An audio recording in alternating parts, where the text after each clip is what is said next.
안녕하세요. 오늘은 많은 분들이 궁금해하시는 2025년 부동산 전망과 집값에 대해 이야기해 보려고 합니다. 과연 앞으로 부동산 시장은 어떻게 변할까요? 지금 집을 사야 할까요? 기다려야 할까요?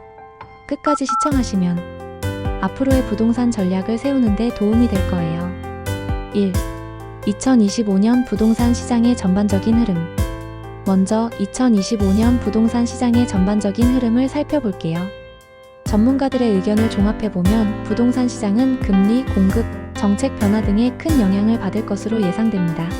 2024년에 이어 금리가 안정적으로 유지될 경우 부동산 시장이 완만한 회복세를 보일 가능성이 있어요.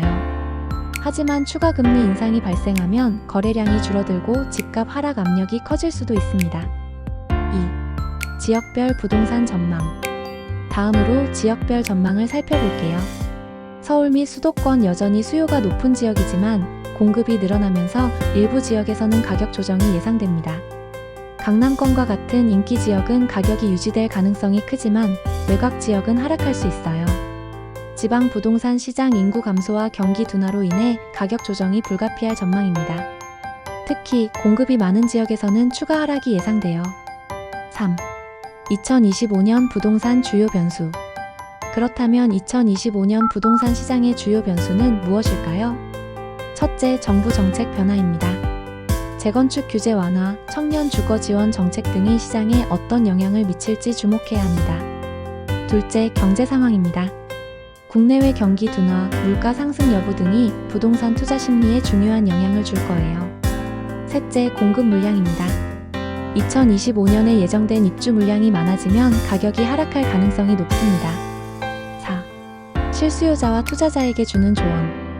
그렇다면 실수요자와 투자자는 어떻게 해야 할까요? 실수요자라면 본인의 거주 목적에 맞춰 신중하게 접근하는 것이 중요합니다. 입지와 가격을 꼼꼼히 따져보고 너무 무리한 대출은 피하는 것이 좋아요. 투자자의 경우 단기 시세 차익보다는 장기적인 관점에서 접근해야 합니다. 개발 호재가 있는 지역을 주목하거나 임대 수익을 안정적으로 얻을 수 있는 곳을 찾는 것이 좋습니다. 5. 결론 및 마무리. 2025년 부동산 시장은 변화의 시기가 될 가능성이 높습니다. 금리, 정책, 공급 등의 요소를 잘 고려해 현명한 결정을 내리는 것이 중요하겠죠? 지금까지 2025년 부동산 전망과 집값 흐름에 대해 알아봤는데요. 앞으로도 다양한 정보를 전해드릴 테니 좋아요와 구독 잊지 마시고 궁금한 점은 댓글로 남겨주세요. 다음 영상에서 만나요. 지금까지 시청해주셔서 감사합니다.